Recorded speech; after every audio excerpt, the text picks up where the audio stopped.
Let's start with a general question.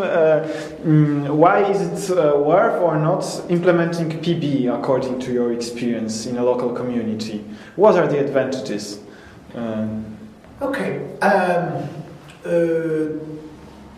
I have 15 years of experience in participatory budgeting in different sizes of cities and countries. And I think that there are two different types of advantages.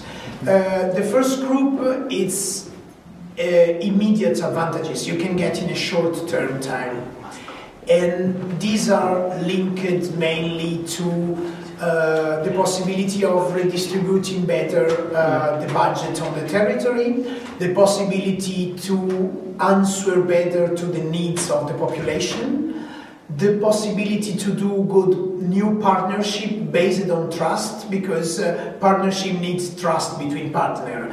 And when there is no trust in the political system, many enterprises, many social organizations, they do not like to do partnership. And partnership is important also for local finances, because in some way partnership is bringing money. Not in a direct way, not just money, but sometimes it's doing services, it's covering services that could save money. So it's another way of enriching the budgets through indirect issues. But the most important gains in participatory budgeting usually are related to mid-long-term issues. The first one is related to the budgetary system. So it helps to make it more transparent, more effective.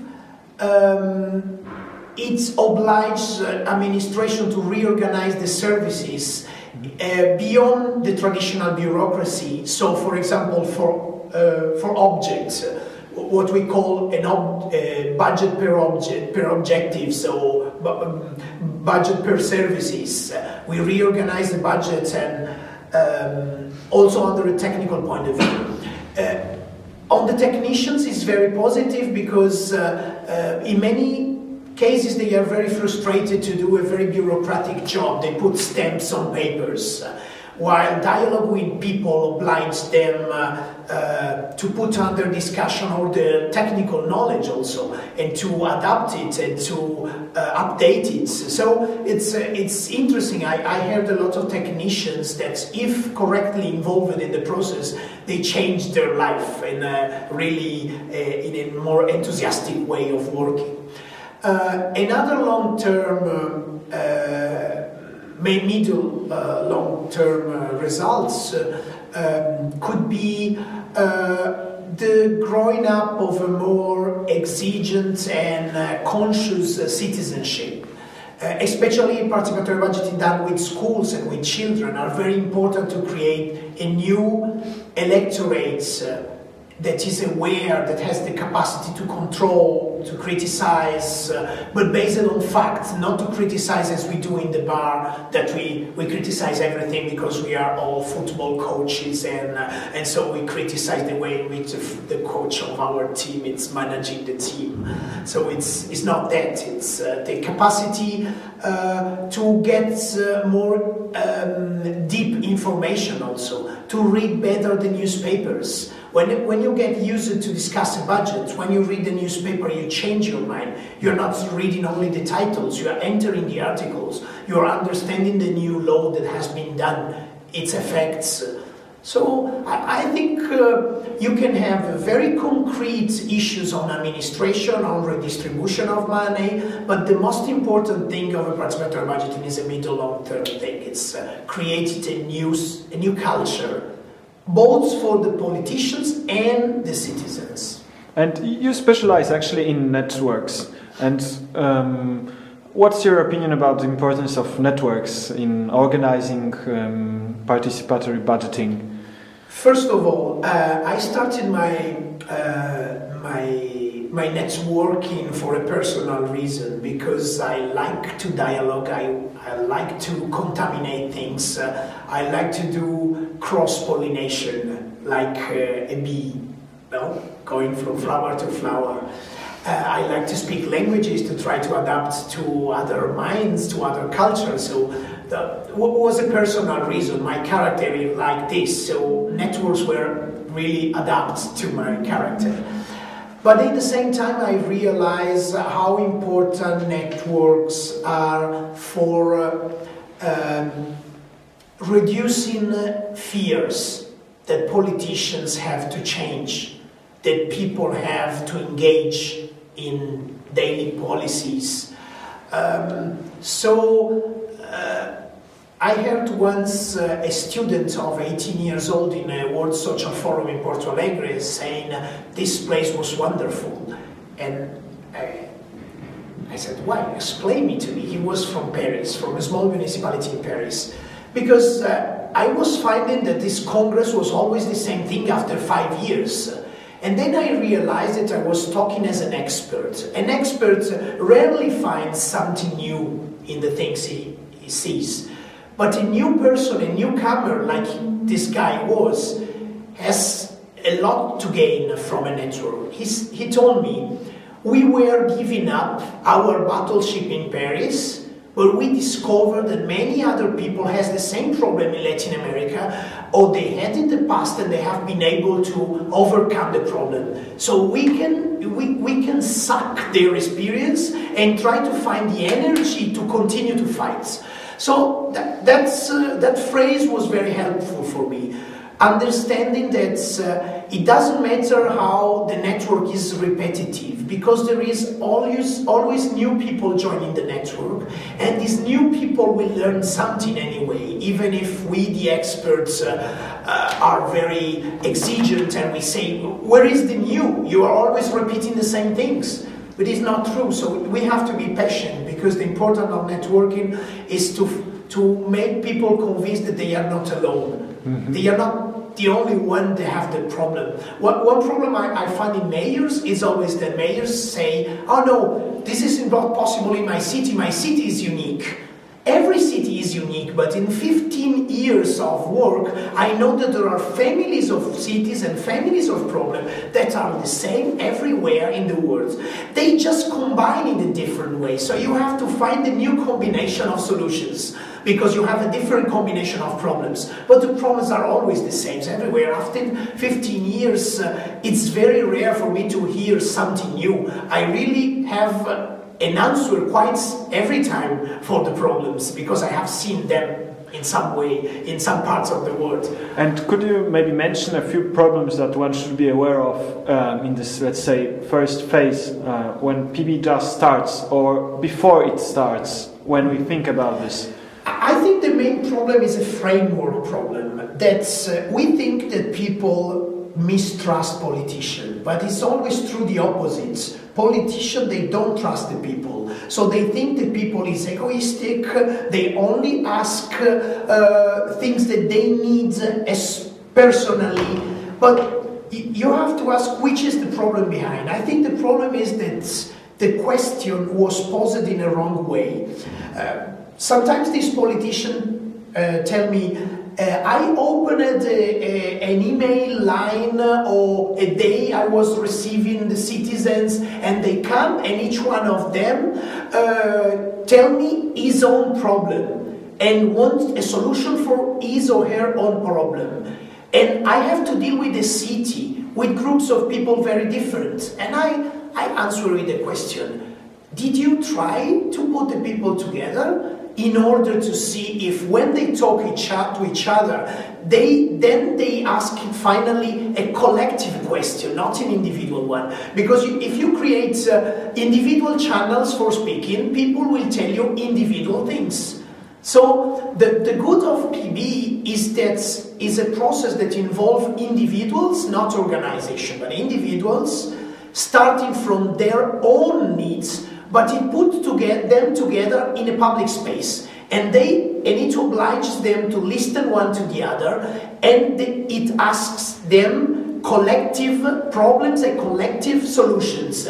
So in the end they have to negotiate, and what comes out is very strong because it's the fruit of a negotiation. So I think this is the main contextual problem.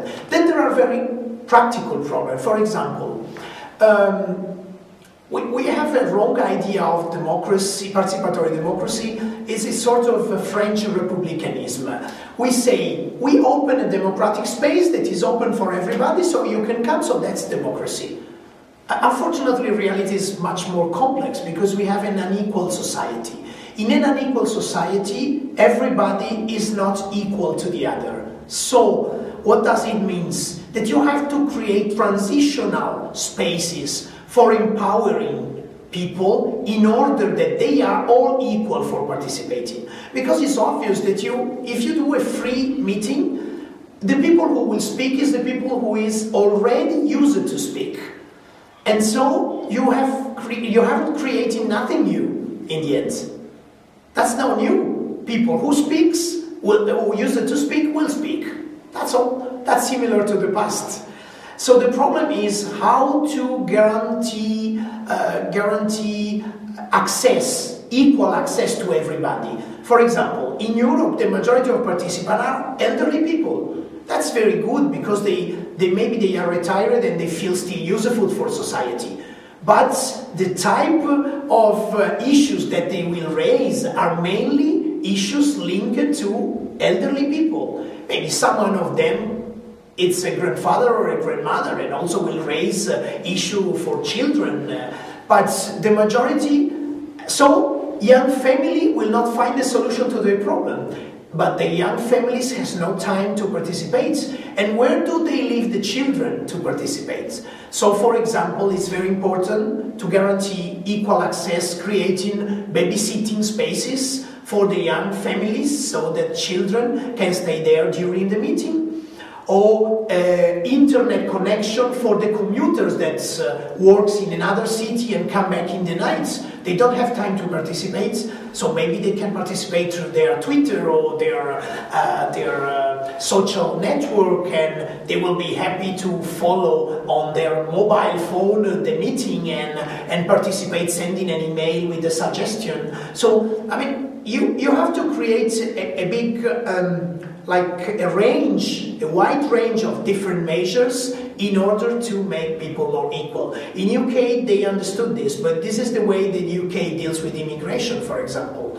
Now, so you create special groups for Muslim women in order to get them used to speak with men because they are not used. And maybe these courses are not political courses, otherwise their husband do not allow them to participate. They are courses for tailoring, for example. So they come there, and when they are there, you start to discuss on the problem of the building or the neighbor. And gradually they open their capacity to dialogue, and that's a way of separating people for some time to create capacity, empowerment, to be able to mix these people with other different people, and then to have all equal people. And could you say a few words about legal frameworks?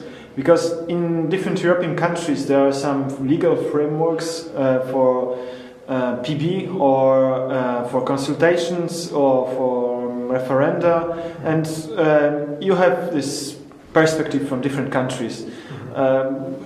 Does it play any serious role, or according to you, PB may be implemented, started, or just discussed without having a special law that regulates these things? My personal answer is that PB hasn't anything to do with the legal system, because all our legal system provides two basic things. They provide indication on transparency, in some way consultation. So what PB does, and they give to the executive the possibility to propose freely something to the council normally. For example, on the budget, on the town planning, is the executive who proposed to the council, and the council then votes and or amend the proposal. So these two elements exist in all the cultures normally. So they are enough, because PB has to share with innovation, and innovation is always at the margin. You never have innovation by law. Innovation is always beyond it's farther ahead. Is not the law. It's something that otherwise it wouldn't be innovation. So you don't need it. The problem is that people is scared to innovate because they do not know if someone will question the problem. So the majority of administrators, they wait to someone that experiments in order to see if someone declares their experimentation inconstitutional. It goes to the constitutional court or to the minister or to the judge, and then it's cancelled. If it does not happen, other people will decide to share the innovation.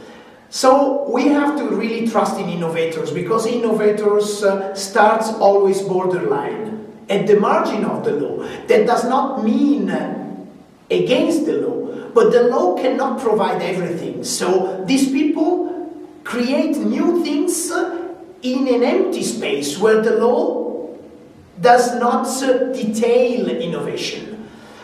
In Brazil it was like this. I can say the experimentation of participatory budgeting changed the laws in Brazil. Why? Because it was outside the law. It was farther than the law, and the law adapted to them. So you need courageous, bold practice. Now, the problem in Europe we are more formalist than Brazil. And we know that if you don't have written something in the municipal rules, maybe in the election, the politicians change and they send away the process, and people stays without any protection.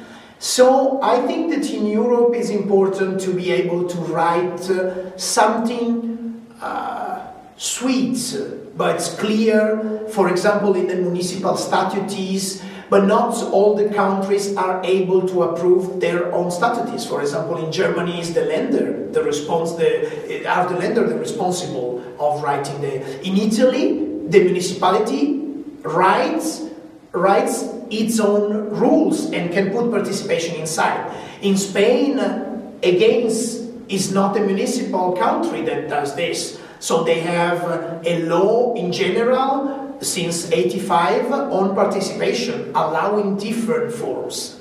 In Italy, for example, participatory budgeting are informal, but are very important because in Italy, for example, it's forbidden to do referendum on economic and financial issues. So you cannot discuss a budget with a referendum, but nobody prohibits to you to discuss a budget in talks in the street or in the municipal council or in a library. So it's the informal way to avoid what the laws forbids. So in some way you cannot give a general answer. You have to watch each country and understand which are the constraints in that country. Okay, so we will do like this. But I'm sure that in Europe, to give to the citizen more confidence in the process, it's good to have some kind of regulation. The only thing that you cannot put under stiff regulation is the organization of the process. That is very clear. Spain is a country that copied in this Brazil. All the rules of participatory budgeting are self-ruled. It means that people contribute every year to rewrite the rules from one year to the other. So the process is very evolutive. From one year to the other, change, solve the problems. If the process is not flexible like this, it will die. It becomes a cage. So that's why many municipal councils want to regulate it, because they want to stiff the possibilities. So sometimes not regulating it is a protection of its freedom to evolve. So, no answer. Okay, thanks a lot.